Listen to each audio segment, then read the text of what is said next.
एक बार पुनः सभी का स्वागत है सी न्यूज भारत में। आपको बता दें, इस वक्त बंगाल में एक बड़ा परिवर्तन देखने को नजर आ रहा है, जहां भारतीय जनता पार्टी बढ़त बनाए हुए है। लगातार भारतीय जनता पार्टी 188, 182, 190 तक के आंकड़े को छू रही है और वहीं टीएमसी लगातार 97, 98 और 96 के आंकड़े पर ही सिमटी हुई नजर आ रही है।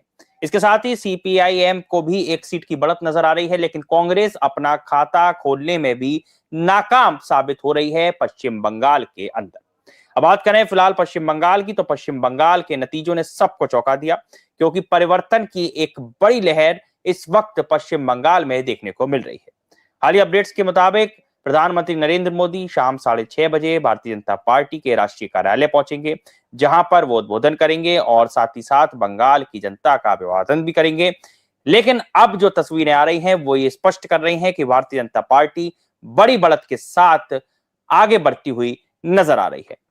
मेरे साथ इस वक्त बंगाल से जुड़ गए हैं सुरेंद्र कुमार चौधरी, जो कि भारतीय जनता पार्टी के नेता हैं, बड़े प्रभावशाली नेता हैं, उत्तर प्रदेश से एमएलसी भी हैं और बंगाल में इनको कमान भी दी गई थी विधानसभा की।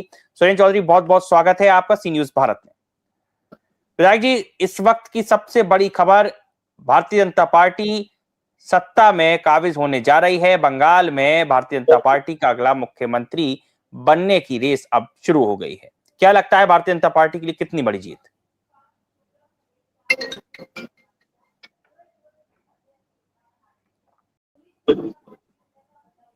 जी सुरेंद्र चौधरी जी।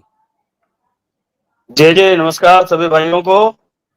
देखिए, बंगाल में एक इतिहास रचने वाला कार्य हो रहा है। आदरणीय अमित शाह जी के नेतृत्व में, आदरणीय मोदी जी के नेतृत्व में, सुनील बंसल जी के नेतृत्व में, आदरणीय जेपीएस राठौर जी के नेतृत्व में।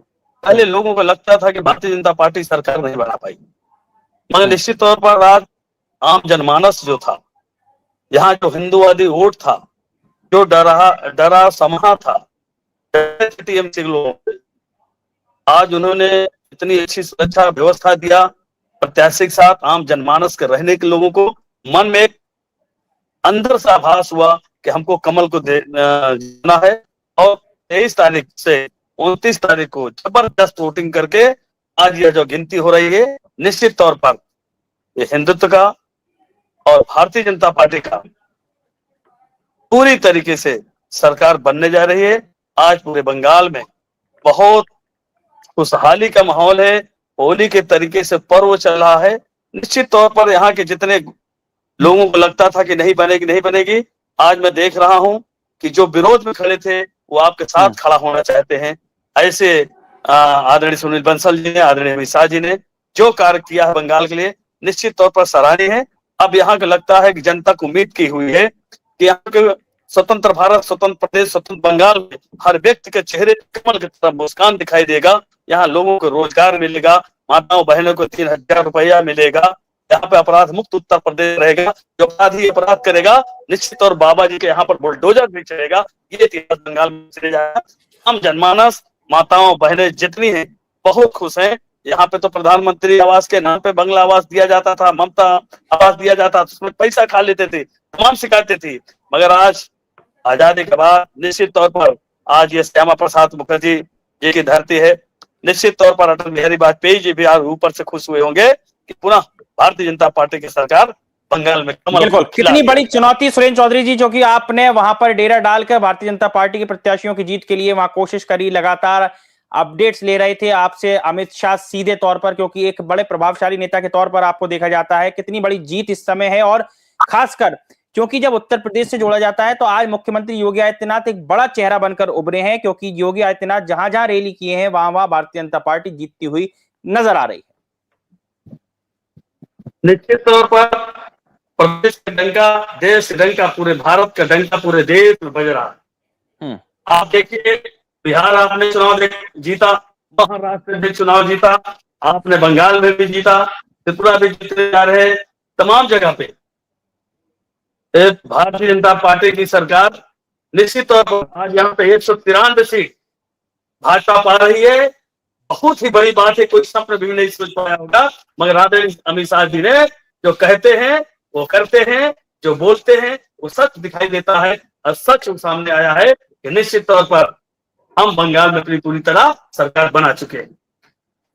बिल्कुल, मुख्यमंत्री योगी आदित्यनाथ की जो छवि है वो कितनी बड़ी अब साबित हो जाएगी इस चुनाव परिणाम के आने के बाद?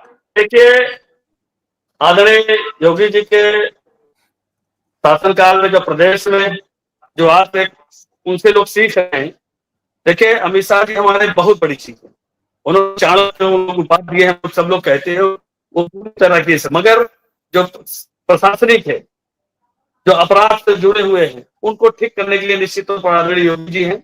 आज उनको अन्य जिलों में भी, अन्य प्रदेशों में, अन्य देशों में भी उनका अपना आइकॉन मानते हैं कि ऐसे तरीके से मुख्यमंत्री होना चाहिए। हमने जो देखा प्रचार में थे यहाँ बंगाल में, लोगों को यह लगता था कि बंगाल में भी आदरणीय मोदी योगी जी को 1 साल के लिए मुख्यमंत्री बना दिया जाए, तो हो सकता है जितने रोहिंग्या जितने बाहर के लोग आए हुए सुधार आ जाएंगे। ऐसा देखते हैं बिल्कुल। पूरा देश अब जो उनके अंदरूनी नजरों कलह में है। जो पूरा अंदरूनी देश कलह बहुत भारतीय जनता पार्टी की नजर आ रही थी सुरेंद्र जी, जहां एक तरफ दोनों डिप्टी सीएम पहुंच जाते हैं दिल्ली और उसके बाद ये कयास लगाए जा रहे होते हैं कि 4 मई को भारतीय जनता पार्टी उत्तर प्रदेश में बड़ा बदलाव हो जाएगा। अब बंगाल चुनाव के बाद क्या लगता है तस्वीरें बिल्कुल उलट जाएंगी? मुख्यमंत्री योगी आदित्यनाथ एक बड़े नेता के तौर पर पूरे देश में प्रोजेक्टेड हुए हैं अब। देखिए, हमारे दोनों डिप्टी सीएम हमारे नेता हैं, संगठन के हैं, कोई कंपटीशन नहीं है राज जी से या उनसे, इस तरीके की कोई ऐसी भावना बात नहीं है। ये भारतीय जनता पार्टी है। ये पंडित दीनदयाल उपाध्याय के, श्यामा प्रसाद मुखर्जी के उद्देश्यों से चलती पिछली पंक्ति में खड़े वाले व्यक्ति को कहाँ लाया जाए या भाजपा में तय होता, किसी व्यक्ति विशेष की पार्टी नहीं है। कभी भी कोई भी कहीं भी जा सकता। हर व्यक्ति के अलग अलग अपने क्षेत्र में अपने अपने नजर में अपना अपना अलग अलग जनता के बीच में। मगर निश्चित तौर पर ये योगी जी के जो बुलडोजर है, निश्चित तौर पर बहुत ही सराहनीय कार्य है। यहाँ भी लोग अभी चिंतित हो गए हैं कि हो सकता है बंगाल में कहीं न बुलडोजर चलने लगा। जी बिल्कुल, लेकिन कुल मिलाकर जो तस्वीरें हैं वो ये बयां कर रही है सुरेंद्र जी की एक बड़ी जीत की ओर भारतीय जनता पार्टी बढ़ती हुई नजर आ रही है। बुलडोजर वो नीतियां रहेंगी जो अब भाजपा जमीन पे धरातल पर लेकर आएगी, क्योंकि आप लोग तो पहुंचे अन्य प्रदेशों से, अन्य जिलों से और भारतीय जनता पार्टी के लिए आपने मेहनत करी, लेकिन वो जनता जिसको आप भाषण में अभिवादन कर कर आते हैं, वो जनता जो उम्मीदें लगाएगी तो उसकी उम्मीदों पर कितना खरी उतरती और किन मुद्दों पर खरी उतरती भारतीय जनता पार्टी नजर आएगी बंगाल में। देखिए, हमारे यहाँ डिलीवरी जो माताओं बहनों को होता है, कई हजार रुपया देने के जो हम लोग देंगे, 3,000 रुपया जो बेरोजगार हैं और जो माताओं बहन उनके खाते में देना है। और जो यहाँ का रोजगार है, आलू वगैरह जो बाहर नहीं जाने दिया जाता था, अब इनका जो 2 रुपया किलो बिकता था आलू, अब 20 रुपया किलो बाहर आलू इनका बिकने जाएगा। और जो यहाँ कटमनी क्लब जो तमाम सेटिंग गेटिंग चलता था, ये सब यहाँ पे बंद होगा। निष्पक्ष रूप से यहाँ पे नौजवानों को रोजगार मिलेगा। यहाँ के नौजवान IAS से डॉक्टर इंजीनियर बनेगा।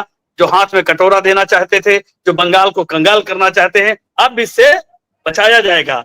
अब ये 25 तक ये पनपने नहीं पाएंगे ममता दीदी।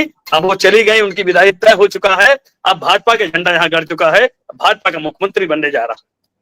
बिल्कुल, अभी हालिया में एक घटनाक्रम सामने आता है जहां आसनसोल में टीएमसी कार्यकर्ताओं ने भारतीय जनता पार्टी के कार्यकर्ताओं पर लाठी बरसा दी, जिसके बाद वहां के जो हालात थे वो बेकाबू होते नजर आ गए। क्या लगता है कि अभी बंगाल में स्थिति और हिंसक होती नजर आएगी और अब ईवीएम का रोना भी शुरू हो जाएगा? क्या लगता है किस तरह के फैक्टर्स अभी से कान खोल के सुन लें। भाजपा जो आदरणीय अमित शाह जी बोलते हैं निश्चित तौर पर कि जो गुंडे हैं उनको भूमि नहीं हटेगी भागने का, और एक एक गुंडों के चुन चुन कर बदला लिया जाएगा और उनका उल्टा लटका कर सीधा किया जाएगा। वो अगर नहीं सुधरे तो उनके घर पे बुलडोजर भी होगा, उनके घर पे उनके हाफ इनकाउंटर भी होगा और जेल के सलाखों में होगा, और नहीं सुधरे तो ऊपर भी राम के प्यारे भी किए जाएंगे। ये भारतीय जनता पार्टी है। बिल्कुल, कोई अपराधी अपराध नहीं कर सकता। एकदम शुद्धिकरण गंगा जमुना सरस्वती पावक की धरती की तरह निर्मल गंगा से काशी विश्वनाथ के कामाख्या मैया का और हमारे प्रभु राम अयोध्या जी का सब आशीर्वाद, इसने माँ काली के यहाँ का आशीर्वाद लग गया। कैसे पापियों की सरकार को नस्ताबूत कर भारतीय जनता पार्टी राम को बनाया गया है। बिल्कुल, तो आपको लगता है कि अब एक भव्य मंदिर बंगाल में भी भारतीय जनता पार्टी के द्वारा अरे दिव्य भव्य यहाँ भी मंदिर बन जाएगी। बहुत मंदिरें बनेंगी। जो मंदिर उनको जीर्णोद्धार भी होगा, उन्हें मंदिरों का आशीर्वाद इसने हम लोग यहाँ तक पहुंचे।